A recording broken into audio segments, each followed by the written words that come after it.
Apakah kalian sadar ada kebingungan besar yang kini makin menghantui tim rival Persib? Tentang satu pertanyaan sederhana namun menyakitkan. Mengapa di era saat ini meskipun sekuat Persija dihuni nama-nama besar bahkan berlabel timnas, namun langkah kaki mereka untuk menuju puncak juara makin hari makin terasa berat. Bukan sekali, bukan dua kali, tapi berulang-ulang mereka jatuh. Kekalahan demi kekalahan di laga penting membuat mereka mulai bercermin. Bertanya pada diri sendiri, apa yang salah dengan tim kami? Malam tadi mungkin akhirnya pertanyaan itu mulai menemukan jawabannya. Rasa penasaran yang selama ini menggantung, bagaimana mungkin sebuah tim dengan kualitas, kedalaman skuad, bahkan nama besar yang tak terpaut jauh dari Persib, justru terlihat begitu kesulitan saat menghadapi lawan yang bahkan tak difavoritkan sebagai juara.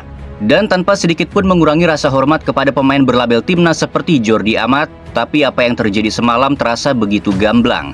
Rasanya, apakah benar ini kompetitor yang katanya ingin merebut gelar juara dari Persib? Coba bayangkan menghadapi Bayangkara, tim yang tentu tak bisa diremehkan, namun dalam konteks perburuan gelar, ini seharusnya menjadi laga yang wajib dimenangkan tanpa drama. Apalagi ketika Persija sedang berada dalam jalur perburuan juara, bersaing ketat dengan Persib dan Borneo. Di fase seperti ini, setiap pertandingan adalah final, setiap poin adalah nyawa. Tapi justru di momen sepenting itu, emosi punggawa Persija justru mengalahkan logika. Jordi Amat, pemain dengan pengalaman Eropa, dengan kematangan usia, dengan jam terbang bahkan sudah pernah bermain di Premier League, justru terpancing oleh permainan kecil yang jelas-jelas provokatif. Sebuah taktik klasik, tengil, mengganggu, dan memang dirancang untuk satu tujuan, memancing reaksi. Dan jebakan itu berhasil.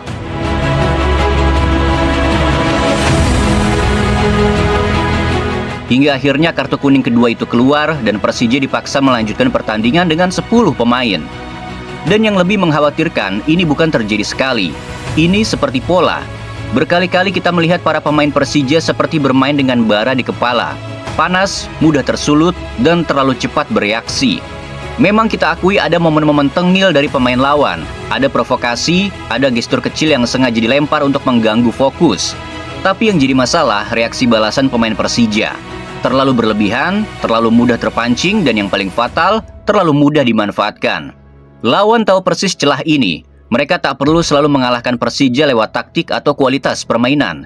Cukup dengan memancing emosi dan Persija akan menghancurkan dirinya sendiri.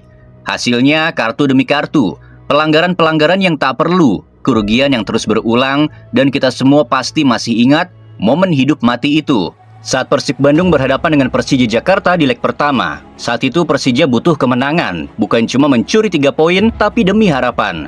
Karena itulah satu-satunya cara untuk Persija memangkas jarak dengan Persib dan menjaga asa juara tetap hidup. Ya, terasa betul waktu itu tekanan sangat tinggi, tensi panas dan atmosfernya mendidih. Namun di tengah momen krusial itu, kontrol diri pemain runtuh justru memalukan. Bukan karena duel keras, bukan karena tackle penyelamat, bukan karena upaya profesional menghentikan serangan, tapi karena satu aksi yang tak bisa dijelaskan dengan logika sepak bola. Sebuah tindakan tengil dan sengaja menginjak kaki Beckham Putra, tanpa urgensi, tanpa alasan taktis. Dan di era sepak bola modern, tidak ada yang bisa disembunyikan. VAR berbicara, wasit pun dipanggil. Momen itu ditinjau ulang, dan hasilnya kartu merah. Persija kembali harus melanjutkan pertandingan dengan 10 pemain. Sungguh ini memalukan. Bukan hanya karena aksinya, tapi karena waktunya, karena dampaknya. Karena ini terjadi saat Persija sedang membutuhkan kedewasaan, bukan ledakan emosi. Dan yang paling menyakitkan, ini bukan yang pertama. Dan jika tak berubah, ini juga bukan yang terakhir.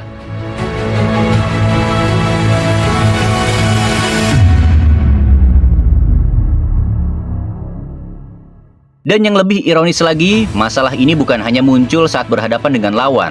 Di dalam tim mereka sendiri pun, bara itu tetap menyala. Masih sering kita melihat miskomunikasi, salah paham, hingga gestur-gestur emosional antar sesama pemain. Sebuah tanda bahwa ada yang tidak beres, bukan secara teknis tapi secara mental.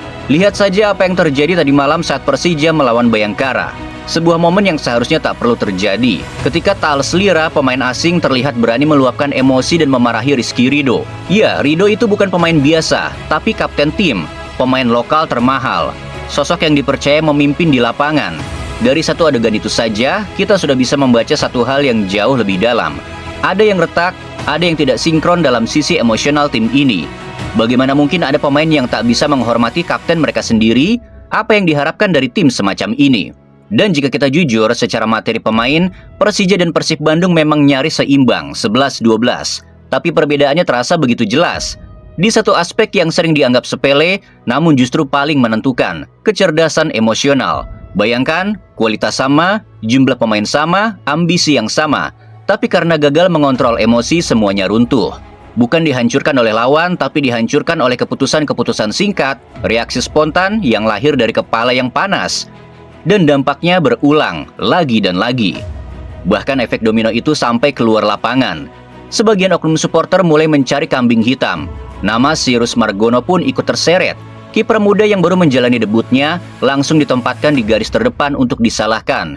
Disebut tak mampu menahan serangan, disebut menjadi penyebab kekalahan. Padahal kalau kita mau jujur, apakah itu adil? Memang benar debut Cyrus tidak berjalan manis. Kebobolan 3 gol, mengakhiri laga dengan kekalahan. Itu luka yang pasti akan membekas bagi seorang penjaga gawang muda di bawah tekanan sebesar tim Persija. Tapi sepak bola tidak sesederhana itu. Ya, Cyrus gagal menghalau sepakan terakhir dari CDB. Tapi pertanyaan yang jauh lebih penting adalah, bagaimana bisa bola dari tengah lapangan dibiarkan mengalir begitu saja? Bagaimana bisa CDB berlari bebas, mengacak-acak pertahanan tanpa tekanan berarti, hingga akhirnya melepaskan tembakan dengan leluasa? Di mana 10 pemain Persija lainnya? Di mana organisasi pertahanan mereka? Mengapa kesalahan kolektif justru dibebankan kepada satu orang? Dan disitulah letak ironi terbesar malam itu. Ketika sebuah tim gagal sebagai satu kesatuan, namun yang disalahkan justru yang paling sendirian.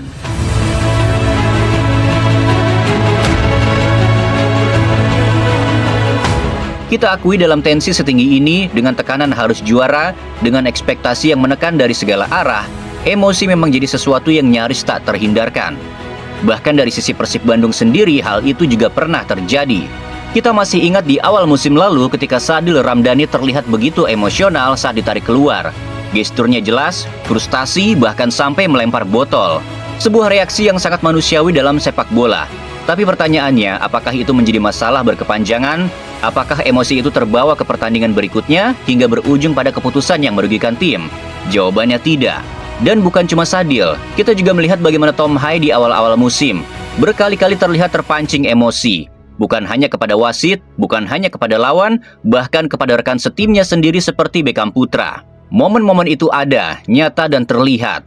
Tapi sekali lagi pertanyaan pentingnya adalah, apakah Tom pernah benar-benar kehilangan kontrol hingga membuat keputusan fatal yang merugikan tim di pertandingan berikutnya? Tidak. Dan disinilah letak perbedaannya. Bukan pada ada atau tidaknya emosi, tapi bagaimana emosi itu dikelola. Karena di balik itu semua, ada satu sosok yang seringkali tak terlihat dalam sorotan utama. Namun dampaknya terasa hingga ke dalam kepala para pemain. Boyan Hodak. Seorang pelatih yang bukan hanya menyusun taktik, bukan hanya meracik strategi, tapi benar-benar memahami manusia di balik jersey. Ia tidak hanya melatih kaki, ia membentuk cara berpikir. Ia menanamkan satu hal yang sering dilupakan banyak tim, bahwa kecerdasan emosional adalah bagian tak terpisahkan dari performa seorang atlet. Kita tentu masih ingat bagaimana Hodak tanpa ragu memberikan nasihat langsung kepada Tom Hai, mengingatkan, menahan, dan mengerahkan. Bukan untuk mematikan emosi, tapi untuk mengendalikannya. Dan hasilnya terlihat jelas. Hari demi hari performa Tom Hai meningkat. Permainannya makin matang, keputusannya makin tajam. Dan yang paling terasa, kontrol emosinya kini berada di level yang elegan. Bukan lagi ledakan, tapi kendali. Bukan lagi reaksi, tapi kesadaran. Dan di level perburuan gelar, itulah yang membedakan tim hebat dengan tim yang hanya terlihat hebat.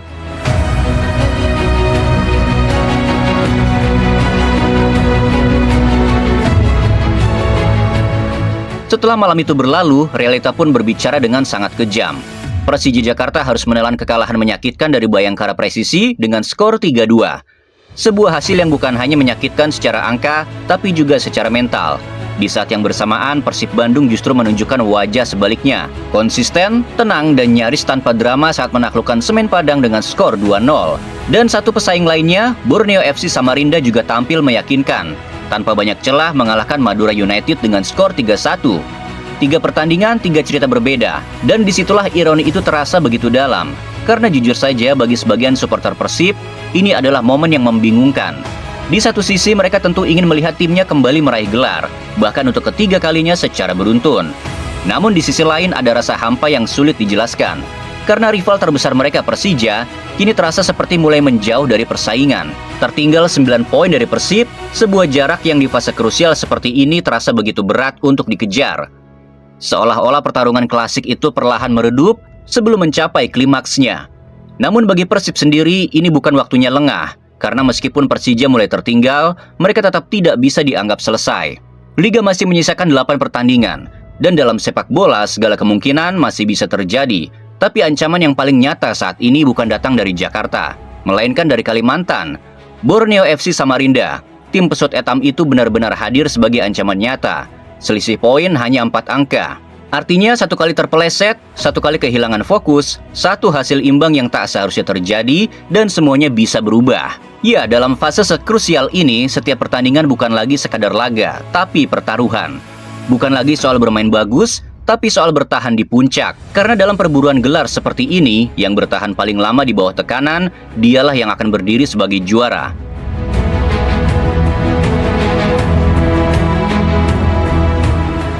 Namun jika kita melihat dari sudut pandang fans Persija Jakarta, musim ini terasa seperti pengulangan yang menyakitkan. Musim ketiga berturut-turut, di mana mereka kembali gagal meruntuhkan dominasi seorang pria berkepala pelontos asal Kroasia, Bojan Hodak. Seorang pelatih yang bukan hanya membawa perubahan, tapi mengangkat Persib Bandung ke level yang bahkan mulai terasa sulit disentuh oleh Persija itu sendiri. Dan ironinya, semua itu berawal dari harapan yang begitu tinggi. Kita masih ingat betul bagaimana di awal musim, Persija tampil begitu mengerikan. Mereka melibas satu demi satu lawan yang menghadang. Menang bukan sekadar menang, tapi menghancurkan. Dari situlah narasi besar itu lahir, bahwa musim ini akan menjadi akhir dari dominasi Bojan Hodak. Bahwa ini adalah era baru Persija. Sebuah era di mana manajemen Persija berdiri penuh keyakinan.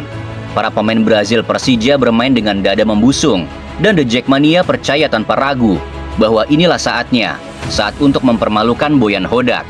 Pelatih yang selama ini tanpa banyak bicara, perlahan menciptakan jarak antara Persib dan Persija. Bukan hanya di klasemen, tapi di mentalitas, di rasa percaya diri, dan yang paling dalam di harga diri. Di awal musim tak ada keraguan di benak mereka.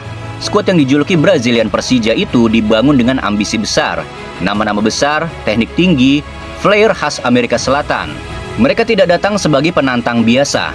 Mereka datang sebagai macan, bukan hanya untuk menang, tapi untuk menerkam. Untuk mempermalukan Persib, untuk mengirim pesan keras ke seluruh liga, bahwa dominasi Bandung harus berakhir, bahwa tahta Liga 1 Indonesia musim ini bukan lagi milik mereka.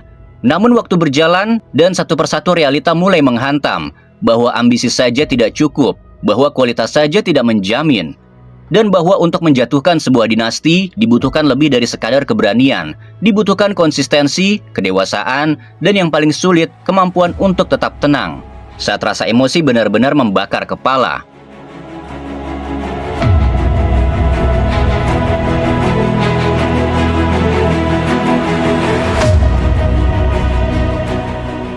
Walaupun kita semua tahu Persija Jakarta sebenarnya mencoba menapaki jalan yang sama seperti Persib Bandung, mereka mencoba meniru formula itu, mengkopi pendekatan Bojan Hodak dalam membangun tim, mengandalkan pemain-pemain Brazil, menyusun kekuatan dari talenta Amerika Latin. Secara kasat mata semuanya terlihat mirip, tapi mereka lupa satu hal yang paling mendasar. Di Persib ini bukan sekadar tentang pemain Brazil. Di Persib ada Bojan Hodak, seorang pelatih yang tidak hanya memahami taktik di atas papan strategi, tapi juga menguasai satu hal yang jauh lebih dalam, seni membaca permainan dari dalam kepala para pemainnya sendiri. Hodak itu detail, bukan hanya menyusun formasi, ia menyatukan karakter. Ia mengenal anak asuhnya luar dan dalam. Ia tahu kapan timnya harus menekan, kapan harus menahan diri, dan kapan amarah harus dilepaskan di ruang ganti bukan di lapangan. Itulah yang tidak bisa ditiru, itulah yang tidak bisa dibeli, dan ada satu hal lagi yang bahkan lebih mustahil untuk disalin oleh siapapun, yakni bobotoh. Karena di Persib, supporter bukan hanya penonton. Mereka bukan hanya datang untuk menyaksikan pertandingan, mereka hadir untuk memeluk timnya, dalam keadaan menang maupun saat terpuruk. Mereka memberikan energi, mereka menyalakan keberanian, menjadi alasan para pemain berlari lebih jauh dari batasnya, bertarung lebih keras dari seharusnya, dan rela mempertaruhkan segalanya demi satu hal, kehormatan Bandung. Bahkan pemain yang baru saja menapaki Persib Bandung di musim ini, yakni Julio Cesar, sampai mengatakan bahwa dia telah menyerahkan hidupnya untuk Persib Bandung.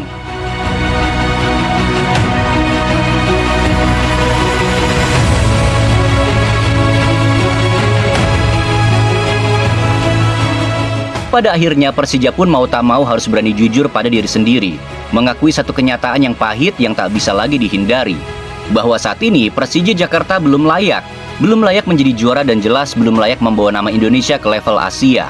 Bukan karena mereka tak punya kualitas, tapi karena ada sesuatu yang masih hilang. Sesuatu yang tak terlihat di statistik, tapi terasa di setiap momen krusial. Sementara di sisi lain, Persib Bandung di era sekarang terasa seperti versi yang telah di-upgrade. Bukan hanya lebih kuat, tapi lebih matang, lebih tenang, lebih siap menghadapi tekanan sebesar apapun. Padahal jika kita tarik ke belakang, jiwa kesatria itu sebenarnya sudah lama ada di tubuh Persib. Sebuah mentalitas yang diwariskan dari generasi ke generasi. Sebuah keyakinan yang sederhana tapi begitu dalam maknanya. Kami boleh kalah dari siapapun, tapi jangan pernah kalah dari Persija. Dan itulah yang membuat setiap pertemuan dua tim ini tak pernah menjadi sekadar pertandingan. Selalu ada api yang menyala, selalu ada gengsi dan harga diri yang dipertaruhkan. Dan juga pada akhirnya semua kembali pada satu titik paling jujur dalam sepak bola. Bukan soal siapa yang paling keras bicara, siapa yang paling mewah skuadnya, siapa yang paling ditakuti di atas kertas, tapi siapa yang paling siap mengendalikan dirinya sendiri. Karena di momen-momen genting, di detik-detik ketika gelar ditentukan, yang diuji bukan lagi skill, tapi kepala, hati, dan keberanian untuk tetap tenang saat cara-cara provokatif telah dimainkan.